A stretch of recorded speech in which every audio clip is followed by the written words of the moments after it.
यार दोस्तों, आज ही के दिन 10 अप्रैल 1989 को ओशो ने दिया था अपना अंतिम प्रवचन।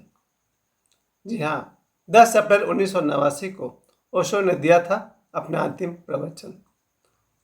और इससे पहले मैं आपसे बात करूंगा कि ओशो के पिछले 4 जन्म में वो क्या क्या थे। ओशो पिछले कई जन्मों से लगातार जागने का प्रयास कर रहे थे। आज 10 अप्रैल सुबह से ही मेरे मन में था कि मैं एक बार फिर से लोगों को बता सकूं कि जितना हम लोग को ओशो दिखाई पड़े वो उतना ही नहीं थे।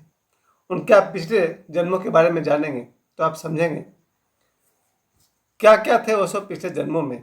सबसे पहले उसके बाद मैं बताऊंगा 10 अप्रैल 1989 को जब ओशो ने अपना अंतिम प्रवचन दिया तो उसमें उन्होंने क्या कहा था। बहुत काम की बात उन्होंने कही थी।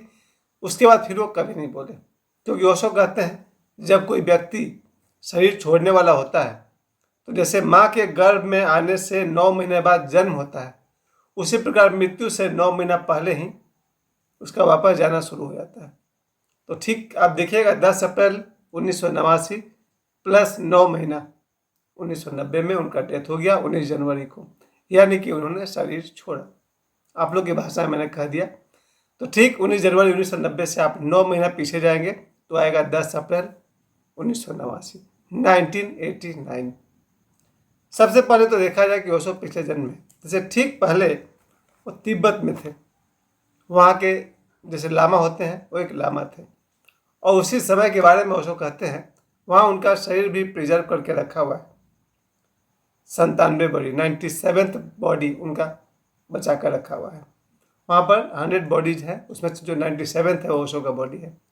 उस समय तिब्बत के वो लामा थे और इतने बड़े गुरु थे कि वहाँ पर संबोधि का एक प्रयोग कर रहे थे जिसमें 21 दिन के प्रयोग थे, उपवास के प्रयोग थे, जहाँ 18वां दिन किसी ने उनको जहर दे दिया था और ओशो के वो उस जीवन में संबोधि नहीं मिला।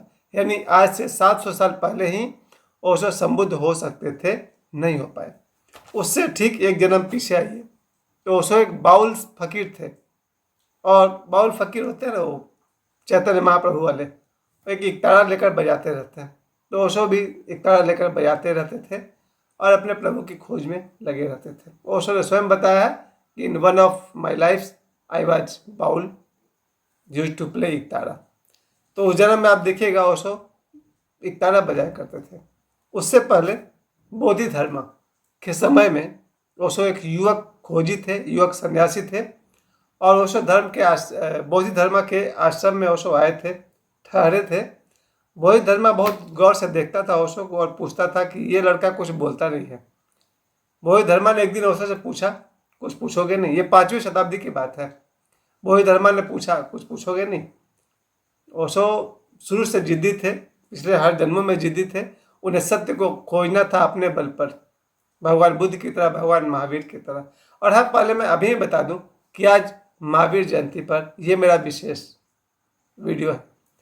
आज महावीर जयंती है और महावीर जयंती के अवसर पर ओशो का मैं विशेष वीडियो बना रहा हूँ, जहाँ मैं आपको ओशो के बारे में कुछ ऐसी बातें बता सकूँगा तो आपको भी लगेगा ओशो सिर्फ जितना आप जानते हैं उतना ही नहीं थे, बहुत ही गहराई में वो बहुत कुछ थे। तो जब वो बोधि धर्म के समय में थे, बोधि धर्म ने पूछा कि इस नौजवान से, ओशो से, कुछ पूछोगे नहीं?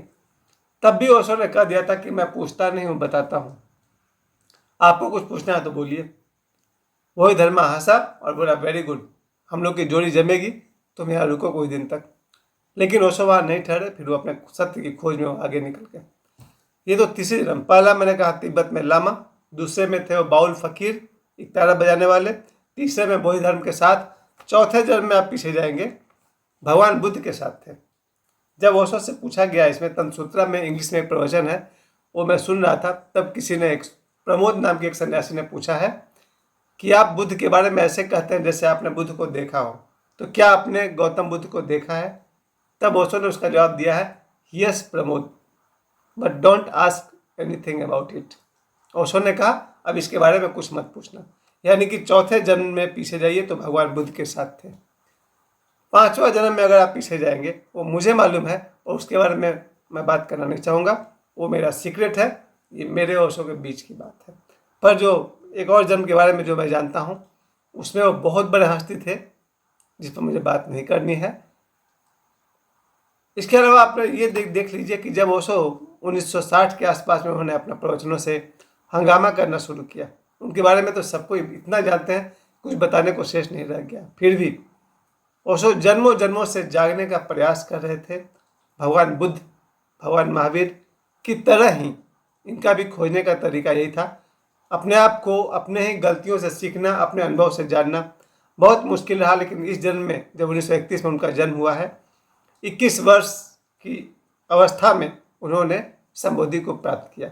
ओशो ने जब संबोधि को प्राप्त किया तब ओशो कहते हैं अब मुश्किल ये था लोगों की सहायता करना। संबुद्ध होना एक अलग प्रयास था, जन्मों जन्मों का प्रयास था, वो तो पूरा हो गया, लेकिन कैसे लोगों की सहायता की जाए जो सत्य की खोज में लगे हैं, जो ध्यान करना चाहते हैं, योग करना चाहते हैं, मन के पार जाना चाहते हैं, उनके लिए क्या किया जाए। और ओशो ने अथक प्रयास किया है। उन्हें 1.5 लाख किताबें पढ़नी पड़ी। 1.5 लाख किताब इसलिए पढ़े कि जब वो प्रवचन करने बैठते थे तो लोगों को अपनी बातों से आकर्षित करते थे। जब लोग उनकी बातों में खो जाते थे तो बीच में ध्यान वो डाल देते थे। बीच में योगा सिखा देंगे, ध्यान सिखा देंगे, पुनर्जन्म सिखा देंगे, भूत प्रेत सिखा देंगे, यानी बहुत सारी बातों से वो लोगों को परिचित कराएंगे और ध्यान सिखाएंगे। देखिए उनका जाल में फंसाने का तरीका है। वो पहले आपको कोई कहानी सुनाएंगे, किरगार्ड के बारे में बताएंगे, तो गुरजेफ के बारे में बताएंगे, फ्राइड के बारे में बताएंगे, जूम के बारे में बताएंगे, और जब आप उनकी बातों में फंस जाएंगे वो ध्यान उसमें डाल देंगे, मेडिटेशन की तरफ ले जाएंगे। तो ओशो ने 1.5 लाख किताबों को पढ़ा सिर्फ इसलिए ताकि वो अपनी बातों में फंसाकर आप सभी को ध्यान से परिचित करवा सके। और एक बात तो ओशो ने बहुत अच्छी बात कही, अगर कोई आदमी पूछे कि हिटलर के बारे में आप क्या जानते हैं, और ओशो कहे कि हम नहीं जानते हैं, तो वो आदमी क्या सोचेगा कि जो आदमी हिटलर के बारे में नहीं जानता है वो मोक्ष के बारे में क्या जानता होगा। इसलिए ओशो को ये 1.5 लाख किताबें पढ़नी पड़ी। अगर आप लोगों के छोटी छोटी बातों का जवाब नहीं दे पाएंगे तो फिर लोग कैसे विश्वास करेंगे कि आप मोक्ष के बारे में जो बोलते हैं वो सही है। तो लोगों के लिए ओशो को 1.5 लाख किताबें पढ़नी पड़ी। फिर उन्होंने 1960 के आसपास में सभी धर्मों में जो जो उनको आलोचना के लायक दिखा उसका उन्होंने आलोचना करना शुरू किया। वो भी एक तरीका था लोगों को आकर्षित करने का, ताकि लोगों को ध्यान से परिचित करा सके, क्योंकि बिना ध्यान में गए आत्मज्ञान संभव नहीं है। हाँ, ध्यान क्या है वो बहुत खतरनाक मामला है। अब तक हम लोग जितना कुछ अपने मन से ध्यान को समझते हैं, सिर्फ वही ध्यान नहीं है। ध्यान के बारे में मैं क्या कहूँ, जब मैं जय कृष्णमूर्ति को सुनता हूँ तो मेरे होश उड़ जाते हैं। ओशो तो फिर भी बहुत प्यार से समझाते हैं, जय कृष्णमूर्ति तो समझे उठा के पटक देते हैं। तो अगर ध्यान समझना है तो ओशो को सुनिए, जय कृष्णमूर्ति को सुनिएगा, शायद समझ में नहीं आएगा। ओ करोड़ों करोड़ों बार प्रणाम जय कृष्णमूर्ति साहब को। वापस लौटते हैं ओशो के संघर्ष पर। ओशो ने संभोग से समाधि की ओर कहा करके लाखों करोड़ लोगों को अपनी तरफ आकर्षित किया, और जब लोग आकर्षित हो गए तो उन्हें ध्यान सिखाना शुरू किया। डायनेमिक है या उनका अपना कुंडलिनी है, नटराज ध्यान है, विपस्सना है, मिस्टिक रोज है, बहुत सारे ध्यान सिखाना ओशो ने शुरू किया। और 1974 में ओशो पूना आ गए। जब वो पूना में 1974 से 81 तक थे तो इन 7 वर्षों में पूरे विश्व से लोग ओशो के पास ध्यान सीखने आने लगे। फिर ओशो ने प्लान किया कि ये कुछ शिष्य उनके ऐसे भी हैं पिछले कई जन्मों के जो अलग अलग देशों में जन्म ले चुके हैं। सोचिए, जो आदमी पिछले 5 जन्मों में जहाँ तहाँ जन्म लिया है, उस समय के कई साथी, कई शिष्य दुनिया के अलग अलग कोने में जन्म ले चुके हैं। उनके लिए ओशो ने स्वास्थ्य का कारण बताते हुए वो अमेरिका चले गए। अमेरिका में जाने के बाद 1985 में जब अमेरिका ने उनको गिरफ्तार कर लिया, तब रेडियो के माध्यम से, अखबार के माध्यम से ओशो विश्व प्रसिद्ध हो गए, वर्ल्ड फेमस। ये भी उनकी एक चाल थी, क्योंकि विश्व प्रसिद्ध होकर के ही वो करोड़ लोगों तक पहुंच सकते थे। अगर ओशो अमेरिका जाते और आराम से 5 साल 10 साल बिता के वहीं ही शरीर छोड़ देते, शायद वो काम नहीं हो पाता। ये ओशो का अमेरिका जाना, अपने आप को गिरफ्तार करवाना उनकी एक लीला थी, ताकि पूरे विश्व के करोड़ लोग उनके पास आए और उनसे ध्यान सीख सकें। 1986 के आसपास में जब ओशो अमेरिका से आए, भारत आए, 1986 से लेकर के 90 तक ओशो हमारे बीच रहे।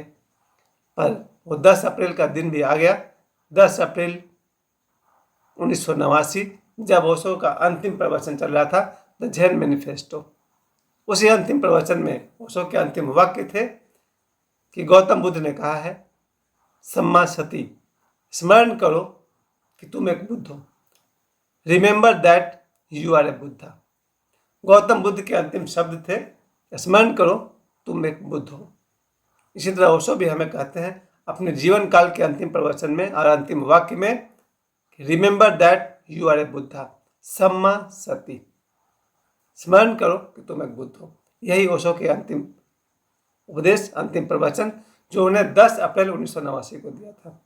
तो आज 10 अप्रैल 1989 को मैं ओशो को अनंत अनंत बार प्रणाम करता हूँ। प्रणाम।